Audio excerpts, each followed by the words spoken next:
Is it recording? No. Okay. Press the button on the side. Yeah. Yeah. I can get one of mine too. Do we need Right. that? Right, I know, man. Anyway, It's not on or anything. don't worry about it. This will be fine.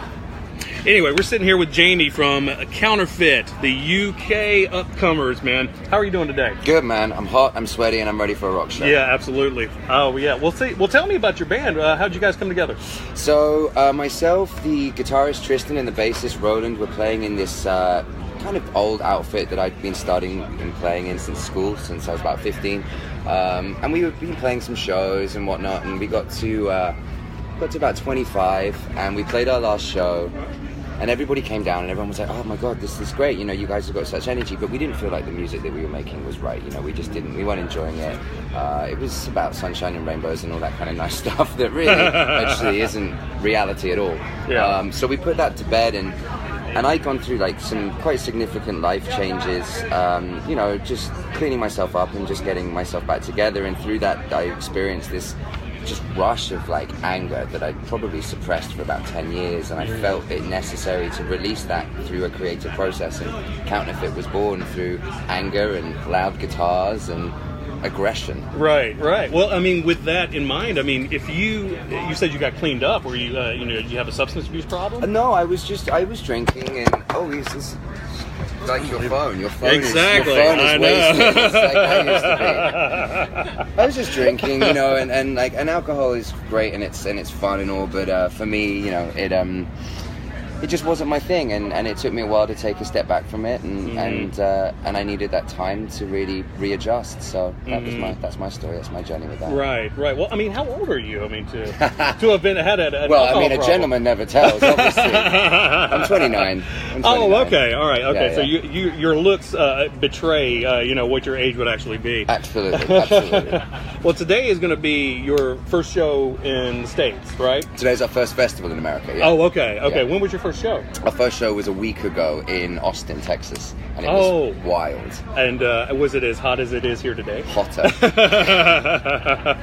I nearly died on stage. Right, Yeah, right. One of those. Well, now, okay, well, some of the songs that you guys have that I've been listening to, the ones that actually kind of stuck out for me was You Can't Rely. Yeah. Now, is there a specific inspiration for that? You Can't Rely is one of the more conceptual songs, I think, on the first album. There's a lot of like raw and open honesty on the first record, and that's kind of what we went for. And You Can't Rely, I think, is a little bit more of a story-based song. I suppose underneath it all, it's about that fear of being rejected, and that fear of not being accepted into the world and not being accepted by those who are supposed to love you, or those that you love equally at the same time. Yeah. And I suppose also like running from a negative force as well is something that was going through my mind when I was writing that. Yeah, and I mean the video kind of reflects that too, with it, you've got demons literally running after you and whatnot. Yeah, so. Tristan would appreciate the fact that you called him a demon. Like that.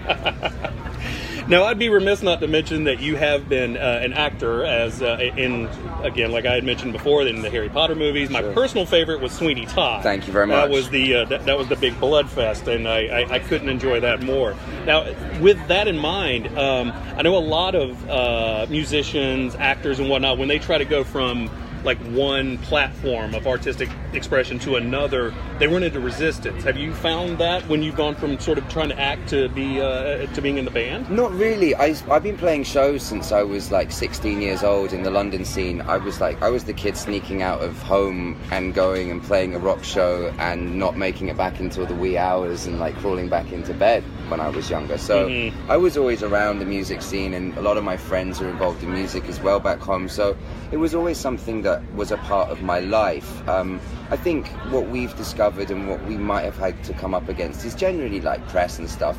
Press are very eager and keen to put you in this box, and they go, "Oh, actor boy does music, you can go fuck off," right? Yeah. But really, once I start talking and once they delve a little deeper, they realize that this is something that I've been doing since birth. It's like, this is an industry that I was kind of born into. This is an industry that I love. It's where I feel the most at home. It's a bunch of weirdos, and it's so great. Like, you know what I mean? Yeah. It's like you just walk around festival sites and everybody's just super chill. I love this shit. It's my jam. I know, I'm the same way. I mean, because there's a certain level of relaxation, and when you walk around here, it's like it's fine. You know, everybody's here to be kind of a part of the same thing. So. Absolutely. There's no room for ego either, you know, right? You can leave that shit on the stage, you can take that out there, you can do that, you can be whatever you want to be, but once you're off, man, everyone's just out here to have a good time and make some fucking music, you know? Yeah. Now, with that in mind, you said you just got done finishing up a record. Now, are anybody going to get a little bit of a preview at your show today? Damn right, absolutely. Yeah, we'll be playing some new songs from that. We've been playing some new songs from that on the tour thus far. So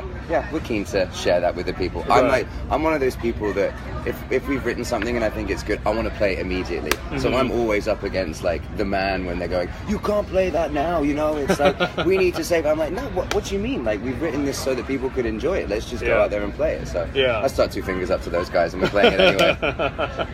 Now, have the fan reactions been really well? Yeah, the fan reaction's been nothing short of like phenomenal on this run. You know, for us, we come out, we play Europe. You know, we come out here, we don't know what to expect. You know, we're doing a headline run. We're coming to play festivals. People are turning up to come see us play. That's crazy to me. You know, it's nuts. So the fan reaction's just been incredible. People are digging the new material. We're just stoked to be out and like experiencing new people. Yeah. I mean, that's got to be pretty validating too. You know, it's like that you put this much because no matter what anybody thinks, putting your efforts into actually making music, I mean, that's a time-consuming process. So to have it validated, it's got to be absolutely ecstatic. I think so. But I mean, the thing is for us is like our validation doesn't come from people like appreciating and enjoying the show. It comes from actually people experiencing and taking part in the show. And that's where I get my rocks off. That's where for me I enjoy myself the most. Is it like if at the end of a show where when we walk on there feels like there's a divide between fan and band, if we can break that down and at the end of the show everyone's like high-fiving each other and people have made new mates, I'm stoked. So that's where my validation comes from. Oh, absolutely. All right, well good. Well, look, I'm looking forward to the show. Sick, man. Good to meet you. Dude, thank you so much. Nice I appreciate to meet you. it. Thank you so much.